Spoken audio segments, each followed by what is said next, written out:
ने प्रयासरत थे, उसमें हम कामयाब हो गए हैं। और भी उसका हम लोग कोई आना चाहेंगे हमारे विचार से, वो उसका भी स्वागत है। लेकिन आज जो झारखंड विजन 2024 का नहीं है, ये घोषणा पत्र 2050 तक का है।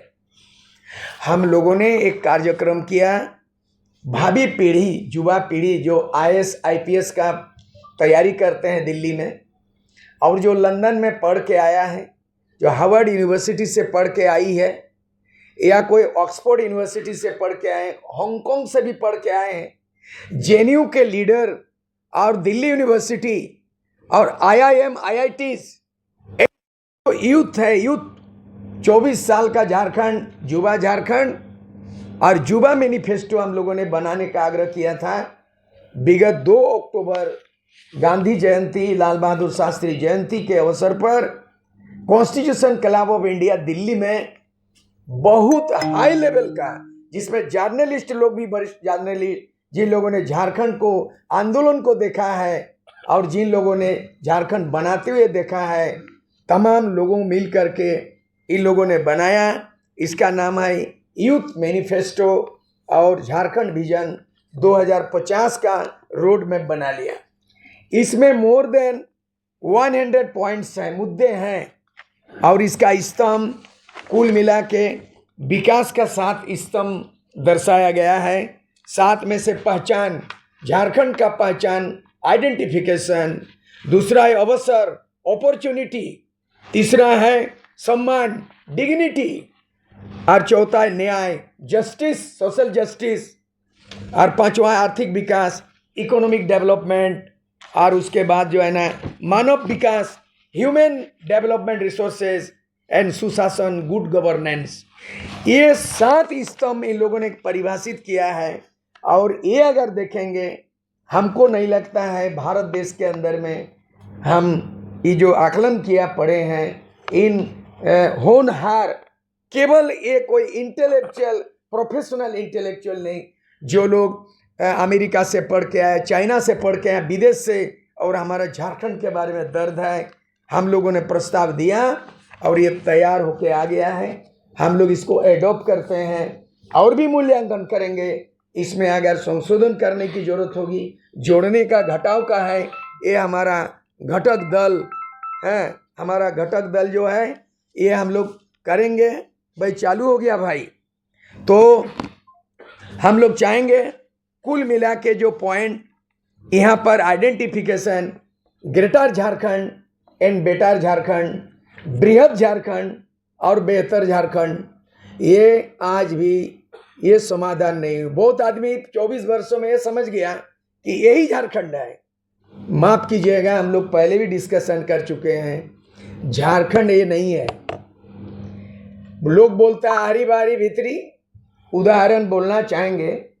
Once Assam was single states and now become 7 sisters. Once this province was single province and now become 4 brothers. 4 भाइयों में बंटवारा हुआ। और झारखंड से लोग ऐसे ही पलायन करते हैं 20-20 लाख। लेकिन झारखंड से ये भी बोल रहा जा रहा है कि झारखंड छोड़ो, बाहरी भीतरी भाषा को लेके, जाति को लेके ये जो है ना सामाजिक समरसता बिगड़ना चाहते हैं। उसके लिए भी हम उसको चेतावनी, नसीहत देना चाहते हैं। बृहद झारखंड बेहतर झारखंड नहीं बना, नाइदर ग्रेटर झारखंड है नोर बेटर झारखंड है, बेटर झारखंड नहीं है। दूसरी बात है, यहाँ एक पहचान, झारखंडी कौन है? गुजरात में गुजराती एक पहचान है। ऐसे ही बोल देते हैं, आप कहाँ से हैं? नहीं गुजरात से। आप गुजराती हैं? कहाँ से? अपनी कोथक थे के? नहीं बंगाल से। अपनी बंगाली? बंगाल में बंगाली एक पहचान है। हम भारत के नागरिक हैं, हमारी नागरिकता एक है। लेकिन भारत संघ के अंदर में जो प्रोविंस बनाया गया है, भाषा के आधार पर, जाति समुदाय पहचान पे बना है। माफ कीजिए, यही शायद सच्चाई है। गुजरात में गुजराती, महाराष्ट्र में मराठी, पंजाब में पंजाबी, असम में असमिया। लेकिन झारखंड में झारखंडी कौन है? इन 24 वर्षों के अंदर में ये अनुत्तर है, इसका समाधान नहीं निकला। दूसरा, स्थानीय व्यक्ति कौन है? स्थानीय व्यक्ति कोई राज्य सरकार कानून बना सकती है।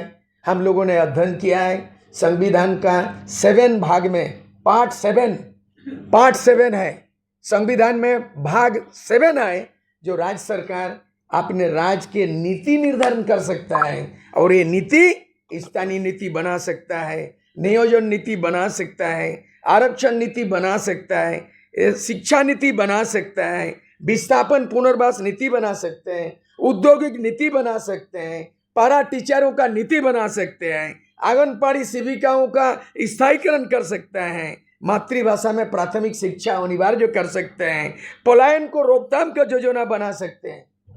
लेकिन आज 24 वर्षों के अंदर में जो दिखाई दे रहा है, यहाँ पक्ष और 2 पक्ष है। इन बिंदुओं में 7 भागों में 50 साल का रोड मैप किया गया है। 50 साल के अंदर में हमारे हाईवे कितना बढ़ेगा, यार नेशनल हाईवे कितना बढ़ेगा, एयरवेज कितना बढ़ेगा, बेरोजगार का रोजगार कैसे होगा, कितने इंडस्ट्री होगा, ये तमाम बातें इसमें कहा गया है। सबसे चिंतनीय बात है, राजनीति लोग मुद्दा नहीं बनाते हैं। ये झारखंड आदिवासी के नाम से राज्य बना था। जब झारखंड राज्य बना 24 जिला नहीं था, केवल यहाँ पर 18 जिला था और जिला बढ़ गया। लेकिन आज के तारीख में अगर संविधान सम्मत सर्वे किया जाए तो 24 में से 14 जो है 5th शेड्यूल एरिया है। लेकिन मुझे दुख लगता है, हम लोग को, आप लोगों को भी लगेगा कि 5 जिला में आदिवासी 50% में आ गया है, केवल 5 जिला में। अगर भारत का संविधान को लागू किया जाए तो झारखंड में जो है आदिवासी बहुल केवल 5 जिला रह गया है। 14 में से 5 क्या होगा? 5वीं अनुसूची 5th शेड्यूल, पेशा कानून कहाँ लागू होगा? दूसरी इस बात का है कि आदिवासी की संख्या निरंतर घट रही है। जब झारखंड राज्य बना 2000 में, तो 2001 का सेंसस को आधार मान करके 26% आदिवासी कहा गया, और 2021 में अगर सेंसस होता, नहीं हुआ है, अगर जनगणना होता है तो आदिवासी का संख्या 22% हो गया। दुख इस बात का है कि नहीं, ये चर्चा क्यों नहीं पक्ष विपक्ष पार्टी, सत्तारूढ़ पार्टी नहीं करते हैं कि एक तो आदिवासी अल्पसंख्यक हो गया झारखंड में, 14 में से 5th शेड्यूल में 5 जिला रह गया है, और इनकी आबादी घट रही है 26%, और आज के तारीख में 22% आदिवासी है। और तो और झारखंड 81 सीट है, रिजर्व सीट 28 है। अगर परिसमन लागू होगा 2026 में, बड़ा दुख की बात है। अगर 26 में परिसमन विधानसभा का लागू होगा तो झारखंड में 28 रिजर्व सीट घट के 21 हो जा रहा है। उसका आंकड़ा हम लोग के पास है, केवल 21 ठो रिजर्व सीट आदिवासी रह जाएगा। जल जंगल भी खत्म, पॉपुलेशन माइनॉरिटी, रिजर्व सीट का कम नौकरी मिलेगा। इसको ट्राइबल स्टेट बोला जाएगा जी, ये आदिवासी राज होगा जी, ये बिरसा मुंडा का सपना है जी। CNT एक्ट जमीन रक्षा का कवच है। 2 बड़ी लड़ाई लड़ी गई जो ब्रिटिश ने 2 जमीन से जुड़ा हुआ कानून है। कुछ दिन पहले मुझे श्याम बिहारी प्रजापति हाईकोर्ट के वकील है, उन्होंने कहा कि फर्जीवाड़ा का एक नमूना ऐसा है कि नया स्टैम्प लगा करके जमीन, जहाँ CNT एक्ट का जमीन है, उसको उल्लंघन किस तरह किया जा रहा है कोर्ट कचहरी में, उसमें बहुत सारे वकील भी, बहुत सारे ऑफिसर भी लगा। इसका